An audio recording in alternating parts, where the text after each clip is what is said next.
Safina? Betul dengan Mbak Halo, Safina? betul, saya Safina. Gimana ada kendala nggak nih dari sinyal saya, dari sinyal Mbak Safina, atau dari segi kamera atau apa? Enggak, Mas, aman. Semoga nanti selama sesi konseling berlangsung, sinyal kita aman, lancar ya sampai sesi konseling berakhir. Oke, bisa saya mulai. Halo, selamat siang. Perkenalkan saya Kaisya Romdon, selaku konselor Mbak pada kesempatan konseling di hari ini. Salam kenal ya Mbak Safina, perkenalkan saya Mas Kai, atau senyaman Anda boleh panggil siapa. Kalau Mbak Safina, boleh saya panggil dengan siapa? Halo, Mas, perkenalkan saya Safina. Saya sih biasa dipanggil Vina ya. Oke, berarti saya bisa panggil Mbak Vina ya. Boleh dengan sebutan Mbak Vina? Boleh. Oke. Baik Mbak Vina, gimana kabarnya hari ini? Senang banget nih bisa bertemu dengan Mbak Safina, walaupun hanya bisa bertemu melalui media online ya. Salah satunya yang kita pakai adalah Zoom. Alhamdulillah kabar saya baik, Mas. Seneng bertemu dengan Mas via Zoom ini ya. Hmm. Oke Mbak Safina, kalau kabarnya baik, lalu bagaimana dengan keadaan perasaan Mbak Vina pada hari ini? Di saat kita bertemu pada saat via Zoom ini untuk melakukan sesi konseling, gimana sih keadaan perasaan Mbak Safina saat ini? Saat ini sih perasaan saya lagi kurang tenang ya, Mas. Saya tuh lagi ngerasa cemas terus.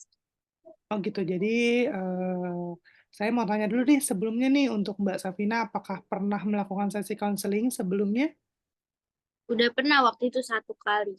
Oke, Mbak Safina, berarti Mbak Safina sudah mengerti ya apa itu sesi konseling, tahapan-tahapan dari konseling, lalu apakah, saya mau tanya juga nih, apakah Mbak Safina pada saat konseling sebelumnya, kan tadi kata Mbak Safina sudah pernah sesi konseling, ataukah di sebelumnya Mbak Safina pernah membahas masalah yang sama yang akan kita bahas pada konseling pada saat ini?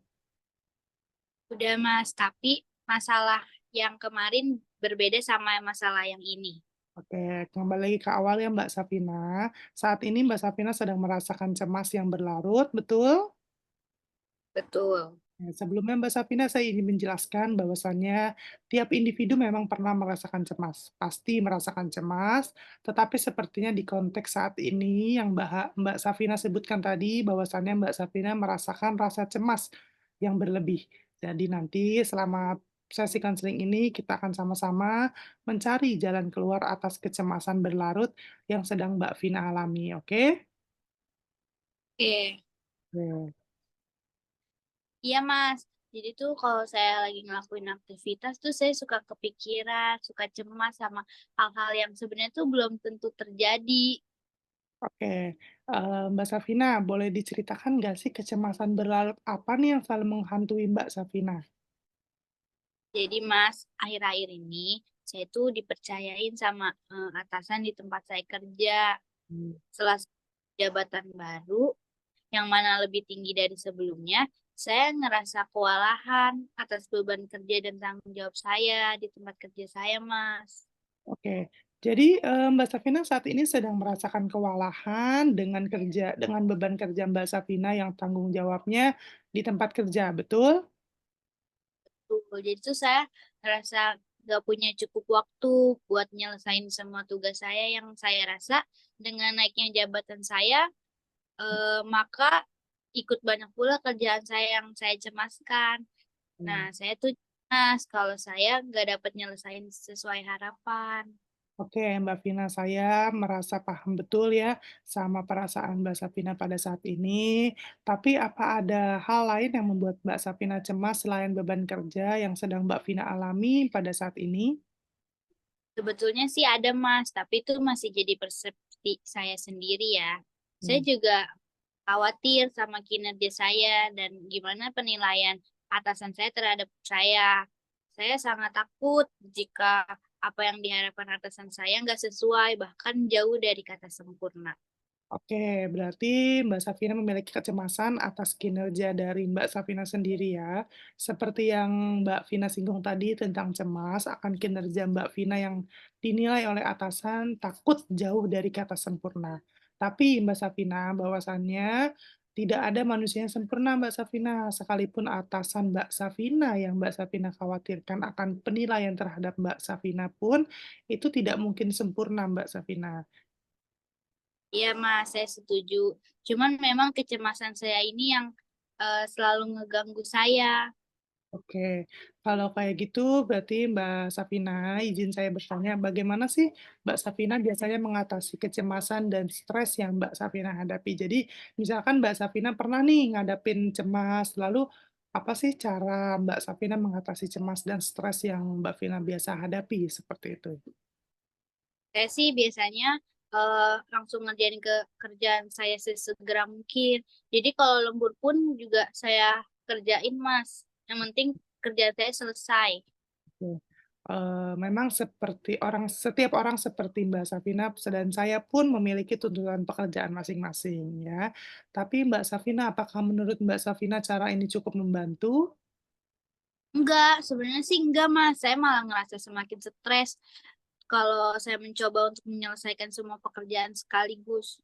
Nah, oke. Baik, saat ini coba kita bahas tentang konsekuensi dari cara Mbak Safina mengatasi kecemasan dan stres Mbak Safina. Nah, sekarang apa yang Mbak Safina rasakan ketika Mbak Safina mencoba untuk menyelesaikan semua pekerjaan Mbak secara sekaligus? Ya, saya ngerasa lelah, frustasi, sama mudah marah. Oke, menurut Mbak Safina, apakah cara itu membantu Mbak Safina untuk mencapai tujuan Mbak di tempat kerja Mbak Safina saat ini? Jujur enggak sih, Mas. Saya malah ngerasa semakin gak produktif dan sulit untuk fokus pada saat kerja. Oke, sekarang kita coba cari tahu ya Mbak Safina, menurut Mbak Safina, apa sih yang biasa Mbak Vina lakukan untuk mengatasi stres secara yang lebih sehat? Apakah Mbak Vina pernah memikirkan sebelumnya? Udah pernah saya pikirkan sih, Mas. Yang saya pikirin, saya bisa mencoba untuk membuat daftar prioritas dan menyelesaikan tugas satu per satu. Apa itu produktif, Mas? Oke, itu salah satu ide yang bagus Mbak Safina. Apalagi yang biasa Mbak Vina lakukan? Saya juga bisa mencoba buat bicara sama atasan saya tentang beban kerja saya dan minta bantuan jika saya membutuhkannya, Mas. Oke, Mbak Safina, saya mengerti ya, memang rasa takut dan rasa cemas itu tidak memenuhi ekspektasi bisa sangat membebani gitu. Oke, kalau boleh saya tahu apakah ini terjadi, karena ada feedback tertentu dari atasan atau, dari pikiran Mbak Safina tersendiri gitu? Sebenarnya atasan saya sih nggak pernah ya secara langsung ngomong kalau saya ini nggak cukup baik, tapi saya sering bandingin diri saya sama rekan kerja yang lain, yang itu membuat saya jadi tidak kompeten. Oke. Nah, itu ya, itu adalah hal yang umum terjadi. Membandingkan diri sendiri dengan orang lain, itu dapat memicu rasa cemas. Mbak Safina, saya pun seperti itu. Saya juga, membandingkan diri saya dengan yang konselor-konselor lain juga saya itu dapat menimbulkan rasa cemas tersendiri bagi saya, seperti itu. Jadi, menurut Mbak Safina, apa sih yang menjadi kekuatan dari Mbak Safina tersendiri di tempat kerja Mbak Safina? Contoh misalkan, seperti Mbak Safina tuh rajin, lalu Mbak Safina disiplin, yang membuat menjadi kekuatan Mbak Safina untuk tetap berada di jabatan yang baru Mbak Safina, emban, seperti itu. Mungkin saya cukup teliti dan disiplin ya, tapi saya ngerasa itu nggak cukup buat dibandingkan dengan rekan kerja saya yang lebih kreatif atau cepat nyelesain tugasnya. Oke. Nah, itu kan, dari persepsi Mbak Safina, Mbak Safina adalah orang yang disiplin, orang yang teliti gitu ya. Nah, Mbak Safina juga itu, melihat dari sekeliling teman rekan kerja Mbak Safina yang Mbak Safina lihat juga ternyata kayaknya Mbak Safina tuh, eee, di bawah dari mereka. Nah, itu yang menumbuhkan rasa cemas yang terlalu berlarut yang dirasakan oleh Mbak Safina, seperti itu. Nah, kekuatan seperti ketelitian dan disiplin yang Mbak Safina punya itu adalah hal yang sangat penting dalam pekerjaan. Dan mungkin Mbak Safina terlalu fokus pada apa yang Mbak Safina nggak miliki. Jadi, Mbak Safina tuh terlalu fokus, "Ah, dia kok punya ya kekuatan yang sangat cepat dalam ngerjain tugas, kok gue nggak punya?" Nah, itu adalah salah satu yang bikin cemas tersendiri, gitu. Nah, lalu, Mbak Safina tuh sering membandingkan, apa yang ada di lingkungan kerja Mbak Safina. Nah, kalau misalkan saya boleh tahu, apakah Mbak Safina pernah mendapatkan apresiasi dari atasan atau dari rekan kerja terkait kemampuan yang Mbak Safina punya? Ya, beberapa kali atasan saya pernah sih muji saya karena laporan saya ini detail dan rapi. Tapi saya tetap ngerasa itu tuh belum cukup. Oke, baik. Jadi sebenarnya Mbak Safina telah menunjukkan kemampuan yang dihargai oleh atasan Mbak Safina. Rasa belum cukup ini yang bisa menjadikan standar yang, Mbak Safina tetapkan untuk diri sendiri untuk terlalu tinggi, gitu. Nah, bagaimana kalau misalkan kita coba memahami dalam standar tersebut? Ya, saya emang sering ngerasa semuanya tuh harus sempurna karena tuh saya takut kalau dinilai buruk sama orang-orang. Oke. Nah, kembali lagi seperti yang tadi saya bilang kalau kesempurnaan itu, tidak bisa dimiliki oleh semua orang gitu. Jadi semua orang tidak memiliki kesempurnaan ya. Lalu tuntutan kesempurnaan itu bisa membuat kita merasa tertekan. Ya, jadi kalau misalnya kita merasa kita harus sempurna, itu akan menjadikan salah satu tekanan kita dalam bekerja, seperti itu. Nah, kalau misalkan Mbak Safina mencoba melihat kesalahan atau ketidaksempurnaan sebagai bagian dari proses belajar, bukan kegagalan. Itu bagaimana? Ya, saya belum terbiasa sih dengan itu, tapi saya pengen belajar buat lebih santai dan nerima diri saya. Nah, itu akan menjadi salah satu awal yang bagus untuk, mencegah dari masalah yang Mbak Safina alami. Nah, lalu, mungkin nanti kita bisa coba menggunakan beberapa teknik untuk mengelola kecemasan Mbak Safina, seperti latihan pernafasan atau menulis jurnal dalam membantu Mbak Safina mengelola perasaan Mbak Safina. Bagaimana menurut Mbak Safina? Ya, saya rasa itu ide yang bagus ya. Saya pengen sih coba.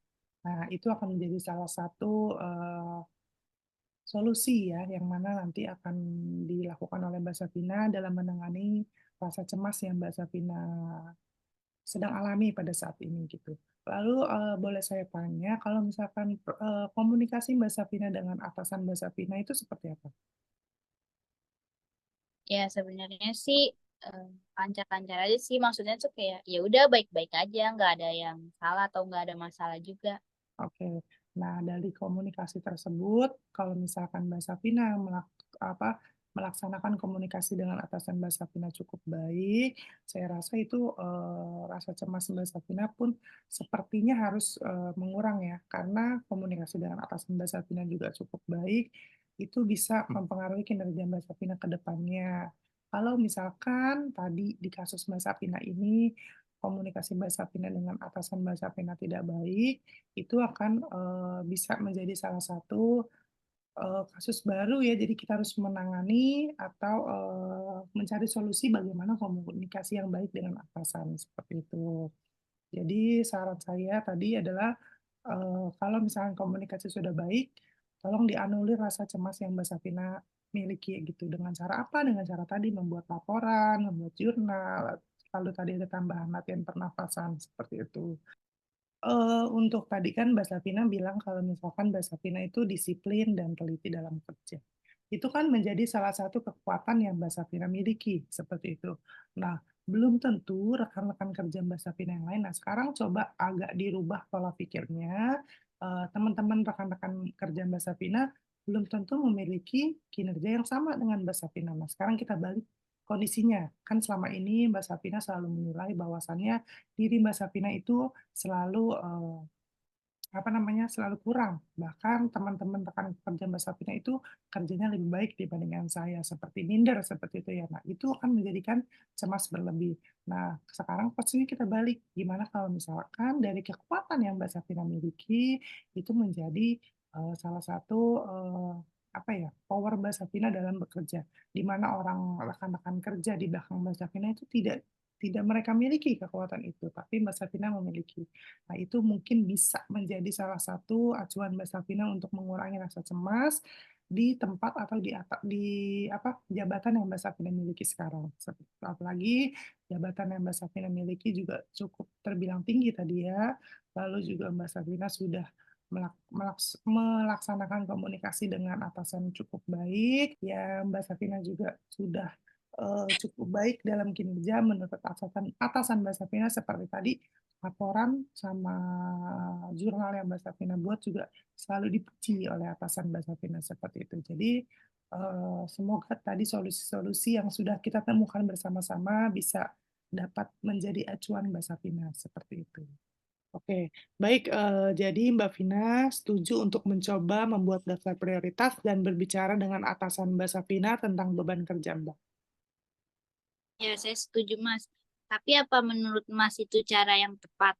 Oke, menurut saya ya sebagai seorang konselor itu adalah sangat tepat ya Mbak Safina. Jadi Mbak Vina mulai membuat daftar prioritas dalam menyelesaikan tugas-tugas, juga berbicara dengan atasan Mbak Safina tentang beban kerja Mbak Safina dan meminta bantuan jikalau Mbak Safina membutuhkannya. Oke, kalau gitu saya coba. Kalau ini menurut Mas sangat membantu dan saya rasa juga saya akan lebih produktif jika saya memenuhi apa yang saya perlukan. Baiklah Mbak Safina, kalau begitu kita dari tadi sudah melakukan sesi konseling, sudah menemukan solusi ya, walaupun hanya dalam bentuk rencana. Kita akan bertemu kembali di minggu depan untuk membahas kemajuan Mbak Safina mengenai hal yang sudah kita bahas bersama-sama tadi ya Mbak Safina. Sebelumnya, bagaimana perasaan Mbak Safina saat ini setelah kita melakukan sesi konseling pada hari ini? Saya ngerasa lebih tenang sih dari tadi, karena sekarang saya udah nemuin solusi yang cukup baik. Saya juga mendapatkan pelajaran bahwa manusia tidak ada yang sempurna sekaligus atasan saya. Terima kasih yang sebanyak-banyaknya kepada Mas Kai atas arahan yang telah Mas berikan. Oke, sama-sama Mbak Safina, saya ikut senang jika perasaan Mbak Vina saat ini sudah dapat dikontrol. Nah, saya rasa sesi konseling saat ini sudah dapat diselesaikan ya, karena kita tadi juga sudah mendapatkan jawaban untuk masalah ini ya, walaupun sekali lagi dalam bentuk rencana.